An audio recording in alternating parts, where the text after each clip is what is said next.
스포츠 주민의 아나운서 조윤경, 허준입니다. 반갑습니다. 네, 오늘은 지난 시간에 예고해드린 대로 야구 그 두 번째 이야기를 시작해보겠습니다. 네, 오늘은 투수가 던지는 구질의 비밀에서부터 전설의 투수 이야기까지 야구는 투수 노름이라고도 하는데요. 네. 오늘 이 시간 집중적으로 이 얘기를 해보도록 하겠습니다. 못다한 야구 풀스토리 지금 시작합니다. 야구에 꽂힌 홈런, 그 한 방에 숨은 다양한 이야기를 다시 한번 정리해보면 기습 번트의 신화 김재박 선수가 만들어낸 명장면과 더불어 야구가 대중 스포츠로 자리 잡게 된 국내 프로야구 출범의 배경, 그리고 그 뒤를 잇는 쟁쟁한 타자들의 놀라운 활약상을 짚어본 야구 그 첫 번째 이야기가 지난 시간에 방송됐는데요. 오늘 이 시간엔 다양한 투수의 구질에 대해 파헤쳐볼까 합니다. 한국 야구의 전설하면 이 남자를 빼고 이야기할 수 없는데요.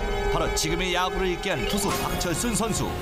그가 활약했던 그때 그 시절 야구는 어땠을까요? 투수가 만들어내는 야구공의 숨은 과학 이야기와 당대 최고의 라이벌 최동원과 선동열의 불꽃 튀는 경쟁에 숨은 비하인드 스토리까지 지난 시간에 이어 야구에 대한 모든 것을 풀어봅니다.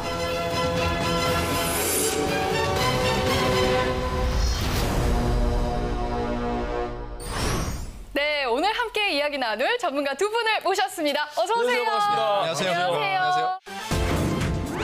2006년 제1회 월드 베이스볼 클래식 국가대표로 활약한 박명환 해설위원과 야구 해설위원이자 우석대학교 레저스포츠학과 교수인 박노준 교수와 함께합니다. 자, 오늘은 한국 야구에 강한 인상을 남긴 전설의 투수를 모셔봤습니다. 박명환 위원님 반갑습니다. 안녕하세요. 예.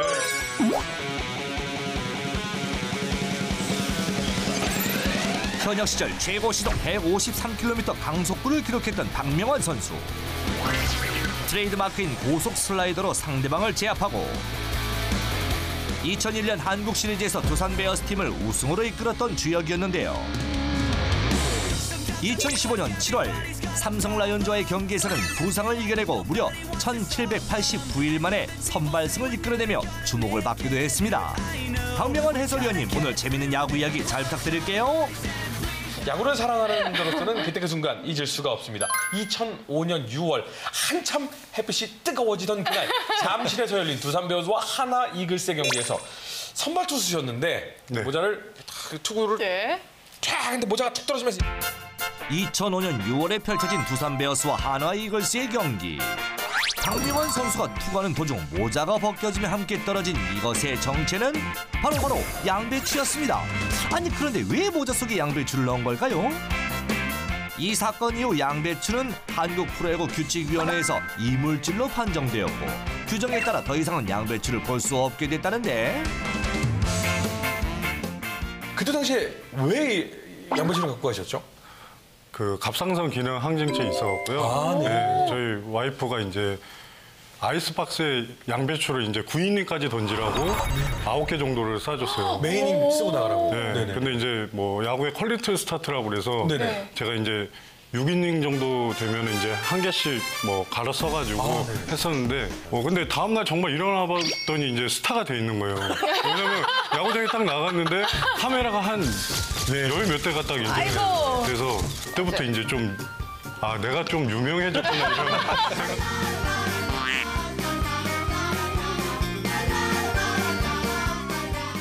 야구의 맛은 홈런포가 터지고 뭐 역전에 역전을 거듭하는 공격 야구가 짜릿하긴 합니다. 더군다나 양 팀의 투수가 완투를 하면서 타자들을 삼진이나 범타로 처리를 하고 네. 수비수들은 몸을 사리지 않는 플레이, 그 엿을 플레이로 장단을 맞추는 모습을 보면 절로 탄성이 나옵니다. 그렇습니다. 네. 아니 그런데 수비전의 매력, 정말 어떤 때 보면 한 점도 안 났는데도 긴장이 넘치거든요.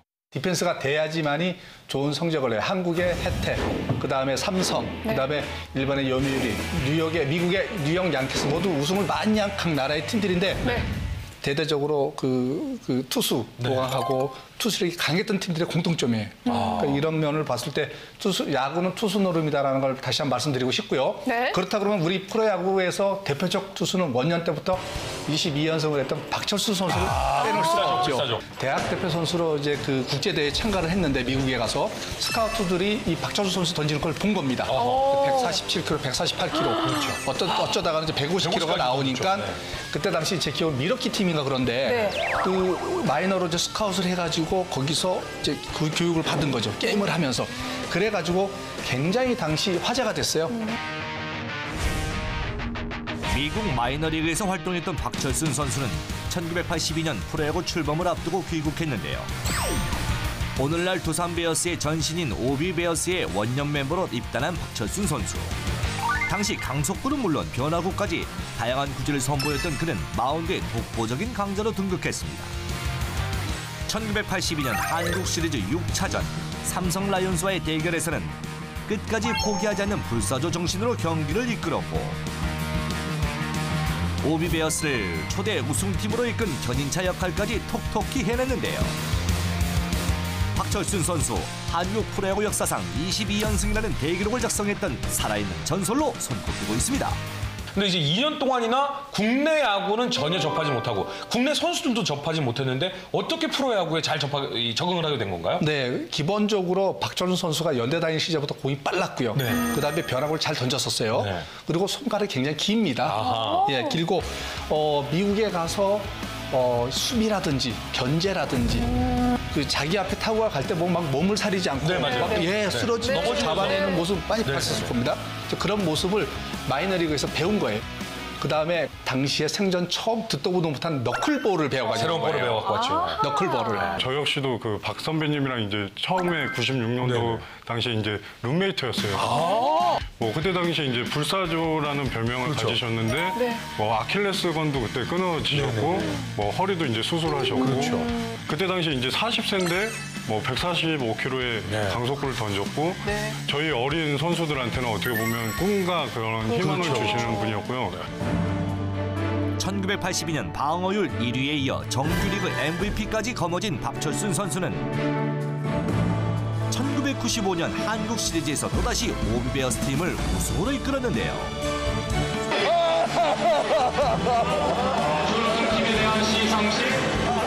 부상과 수술 등 수많은 시련을 견뎌내고 신화를 써내려간 박철순 선수. 투수계에 살아있는 전설이라는 말이 그냥 나오는 게 아닌 것 같죠?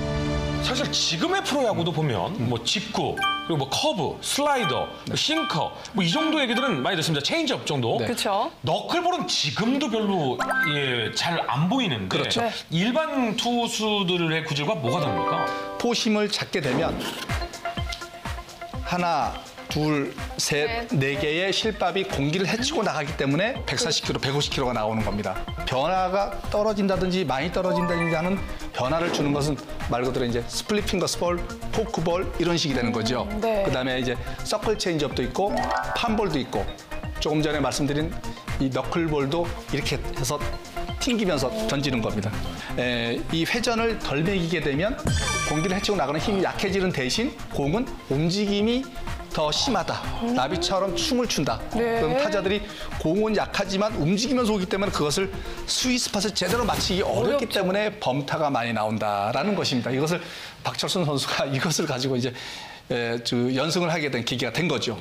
정말 신기합니다. 자, 그럼 여기서 준비된 영상을 보고 계속 얘기 이어나가겠습니다. 영상 함께 보시죠.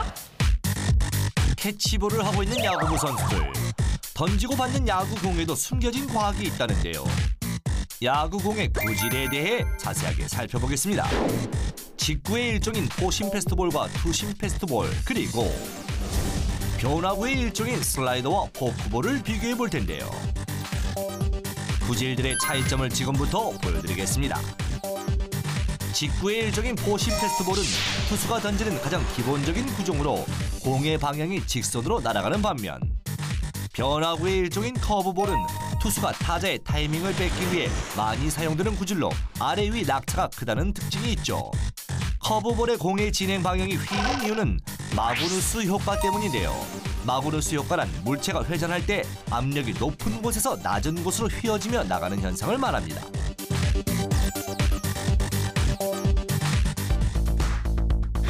그렇다면 보고도 못 친다는 너클볼의 숨은 과학은 무엇일까요? 홈플레이트까지 예측할 수 없는 모양으로 날아가는 너클볼. 너클볼은 카르만의 소용돌이 법칙이 적용되는데요. 날아가는 공의 앞면에 부딪힌 공기가 양쪽으로 갈라져 다시 만나면서 작은 소용돌이를 일으키고 무회전 현상을 일으키는 것을 말합니다. 투수가 던지는 공의 숨은 과학 잘 확인하셨나요?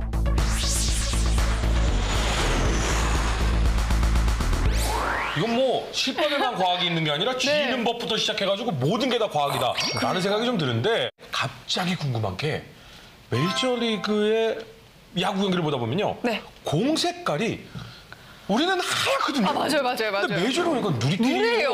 우리는요 심하면 투수가 던졌을 때 공이 땅바닥에 한번 탁 맞잖아요? 그럼 바로 바꿔줍니다. 맞아요. 아, 왜냐? 깨끗하게. 프로야구가 이렇게 사랑받는데 새 공으로 하세요. 네. 그런데 거기는 재활용 공 씁니까? 그 전체 30개 구단이 다 메이저리그에서 쓰는 공인 공식구인데요. 우리나라는 이 실밥이 도드라져 있습니다. 네. 변화구를 던지기 아주 좋은, 네. 스핀을 매기기 아주 좋은 구조죠. 네. 근데 로링은 이 실밥이 거의 없어요. 이 미끄러져요. 이것을 방지하기 위해서 그래서 사전에 심판들이 이거를 갖다가 그 흙을 갖다가 이렇게 묻혀서 약간 느리끼리 이게 그렇게 만드는 거죠. 약간 후진 역할을 그렇습니다. 해줬던 네, 거였군요. 미끄러지지 않게끔. 구질과 공 이야기를 하다 보니까 투구수만 200개 넘게 던졌던 80년대 최대 라이벌 선동열 최동원 선수 얘기 안 할 수가 없습니다. 그렇습니다. 이름만 들어도 어마어마한 선배님들 아닙니까? 예, 뭐 대단한 선배님들이고요. 네. 뭐 어떻게 보면 지금 야구에 보다도 더 큰 레전드죠. 레전드. 뭐 당대 뭐 선동열 하면 최고의 슬라이더를 갖고 있고 최동원 하면 당대 최고의 커브를 갖고 있는 거죠. 역동적인 투구 공에서 나오는 150km의 강속구를 던졌던 불세출 투수 최동원. 최동원 선수는 그의 트레이드마크인 폭포수 커브볼로 많은 타자들을 당황하게 했는데요. 그런 그의 앞에 또 다른 야구 킬러가 등장합니다. 바로 무등산 폭격기 선동열 선수였는데요. 그의 빠르고 날카로운 슬라이더 앞에서 타자들은 속수무책입니다. 수많은 타자들을 제압하며 해티 타이거즈의 에이스로 등극한 선동열 선수. 이 두 선수의 불꽃 튀는 라이벌전은 한동안 계속됐습니다. 자, 이 두 선수가 맞붙는 경기는 정말 그야말로 전쟁이었을 것 같아요. 전쟁 그런 전쟁이 없었고요. 너무나도 다행인 게 이 두 선수가 1승 1무 1패 정말 중요했던 세 경기에서는 다행히도 동률입니다. 이게 동률이 아니었으면요. 선동열이 제일 잘한다. 이 최동환이 제일 잘한다. 이것 때문에 정신없었어요. 그럴 뻔했어요. 예, 뭐 아무래도 첫 경기는 그 선동열 선수의 완봉승으로 이제 네. 첫 경기가 됐고요. 두 번째 경기는 이제 뭐 선동열 선수가 비자책 2점을 했는데도 예, 최동원 선수가 이제 무실점으로 너무 잘 막았고, 던져서. 네. 예, 1무 같은 경우는요. 세 번째 경기 이제 15회까지 뭐 양팀 선수가 선발로 나가서 끝까지 이제 완투한 경기예요. 1987년 5월 부산 사직구장. 두 선수는 프로야구 역사상 가장 치열한 경기를 하게 되는데요. 마지막 승부인 세 번째 대결. 상대 최고의 투수가 선발 경기를 통해 맞섰습니다. 긴장감이 흐르는 마운드. 서로 지지 않기 위해 한 발 더 뛰는 순간. 하지만 수비 실책과 투수 복구로 주춤한 선동열 선수. 안타까워하는 표정이 역력한데요. 결국 2회 말 2점을 내주고야 말았습니다. 반면 최동원 선수는 안정된 투구로 8회까지 한 점 앞선 상태로 팀을 이끌었는데요. 하지만 9회 초 동점을 허락하고만 최동원 선수. 경기는 이렇게 2대2 팽팽하게 맞섰고 15회 연장까지 가는 혈투 끝에 동점으로 마무리됐습니다.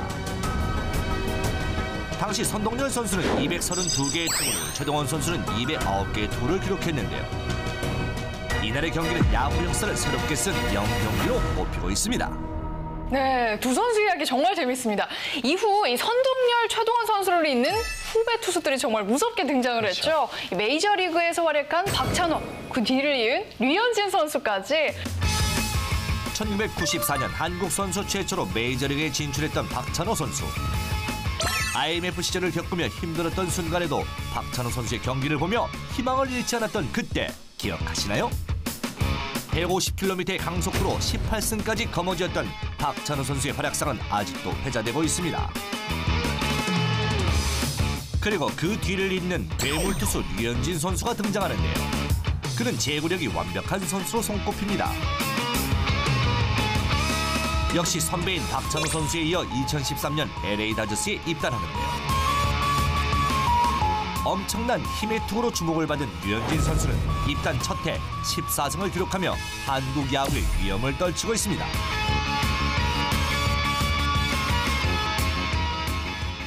역시 박찬호 선수는 다른 선수보다도 웨이트를 또 그렇게 많이 하는 걸 봤어요. 그러니까 박찬호 선수 보면은 팔꿈치나 어깨 치명적인 수술한 적이 한 번도 없어요. 맞아요. 그렇잖아요. 네. 웨이트 했기 때문에 힘과 유연성을 길러놨기 때문에 부상이 없었던 겁니다.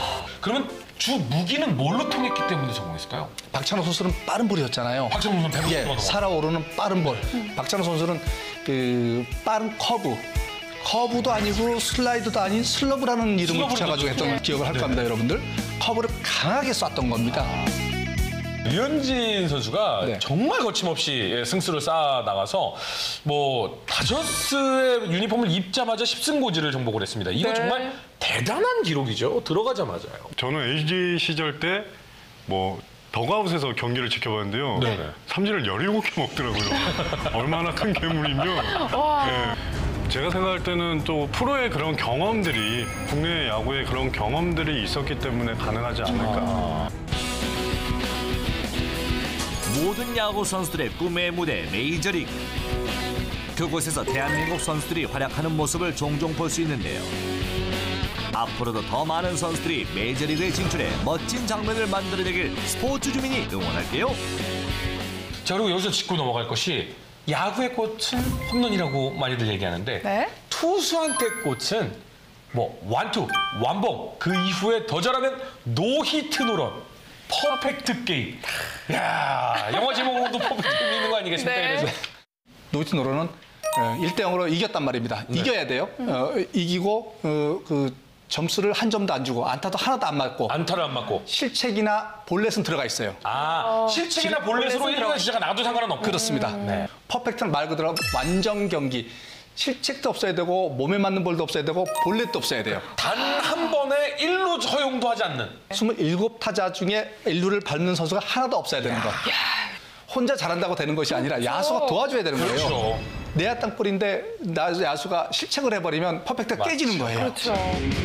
모든 투수들의 꿈인 퍼펙트 게임. 퍼펙트 게임은 노이트 노런을 만들어내는 것보다 약 40배는 힘들다고 하는데요. 야수들의 도움이 있어야만 만들어낼 수 있는 투수에게 있어서는 가장 명예롭고 극적인 순간이기도 하죠.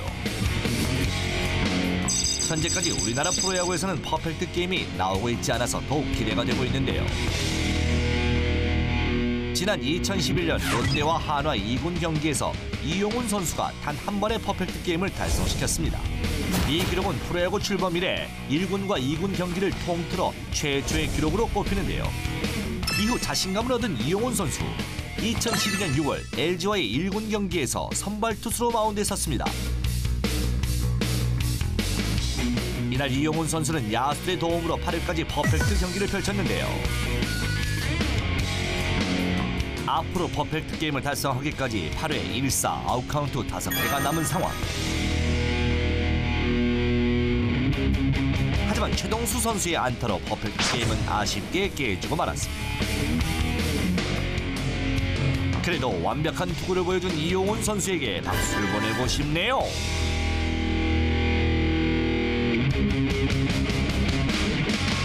우리나라에도 빨리 나왔으면 좋겠어요. 네, 맞아요. 그건 정말 그 최초이자 정말 최고의 기록이기 때문에 네. 정말 오랫동안 해줘야 될 겁니다. 맞아요. 야구 역사의 한 획을 또 긋지 않을까. 유명환 의원님도 완봉승은 또 네, 뭐 네. 완봉은 3차례 했었고요. 네. 저도 퍼펙트 게임을 6회까지는 해봤어요. 6회 퍼펙트요. 네. 18. 그때 머릿속에 들어오나요? 뭐 루틴처럼 선수들이 원래 가서 얘기를 하면 안 돼요. 그 기록에 대해서.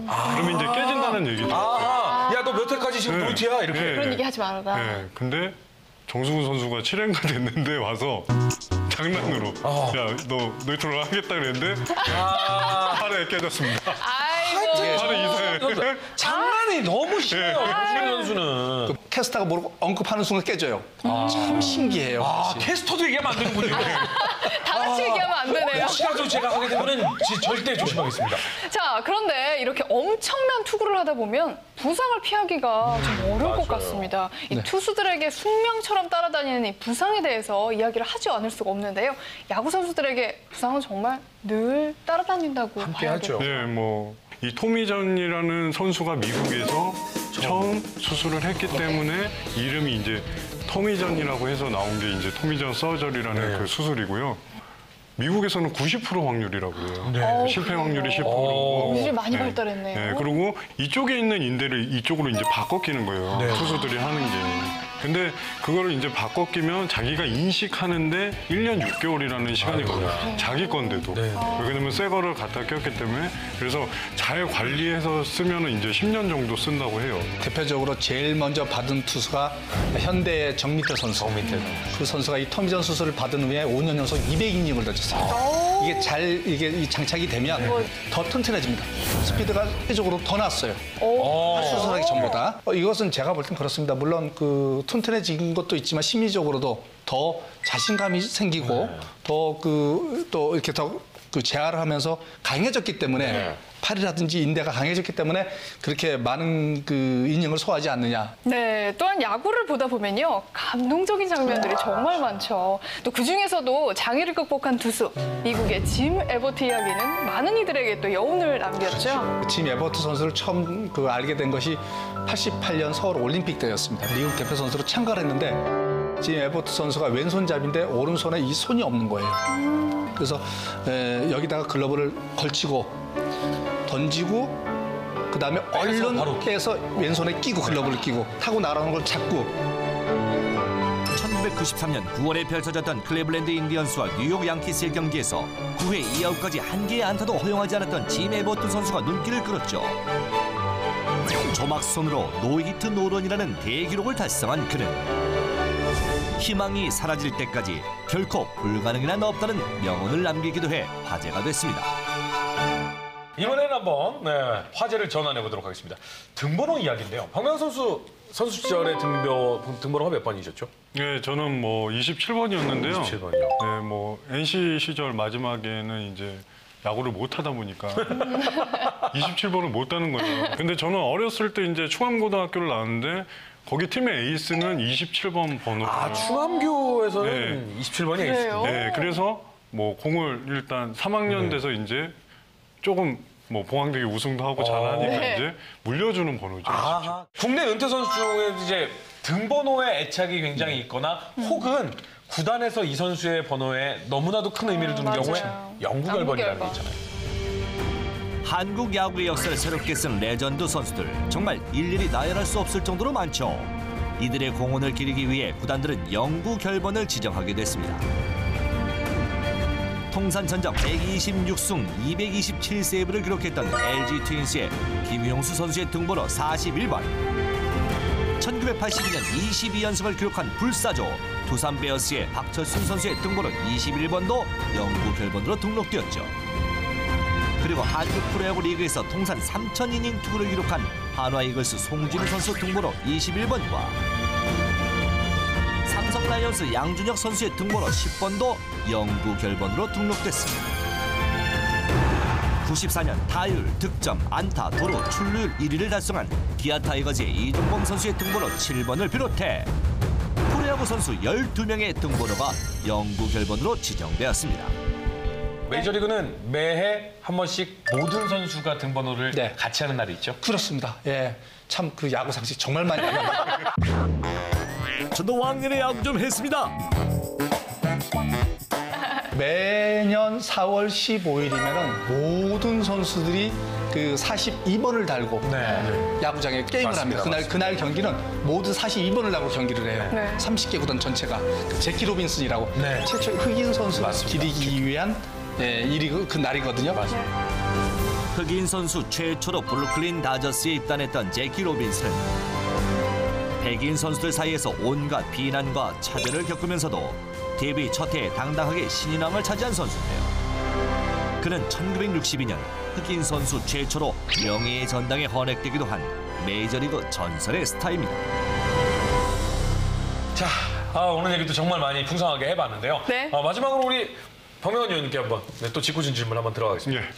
올해 어디가 좀 잘할 것 같습니다. 구단 중에. 예, 뭐 아무래도 뭐 10개 구단이 다 잘하지 않을까. 아이, 솔직하게 얘기해 주세요. 예? 한화 가을 야구 가능합니까? 예. 하나는 네. 제가 이제 걱정하는 게 아무래도 부상 선수가 너무 많다 보니까 어떻게 보면 자원이 없으면 그렇죠. 어떻게 보면 선수 자원이 없으면 네. 힘든 경기를 하지 않을까. 사실은 스카우트 리포팅이라는 책을 냈는데요. 네. 거기에는 1강 8중 1약으로 돼 있어요. 근데 KT가 너무 잘해요. 네. 1강 9중인데 좀 더 세부적으로 들어가면은 두산이 3연패를 할 수 있는 게 관건이고요. 그렇죠. 지켜볼 점이고 전력 보강을 많이 한 LG나 기아가 굉장히 호시탐탐 느릴 것 같고 굉장히 그런 일단 전력 공헌한 팀을 위주로 봐야 되는데 부상 안 당하는 게 이긴 성적 내는데 지름입니다. 네, 오늘 저희가 준비한 소식 여기까지입니다. 저희는 다음 시간에 다시 찾아올게요. 함께해 주신 여러분 고맙습니다.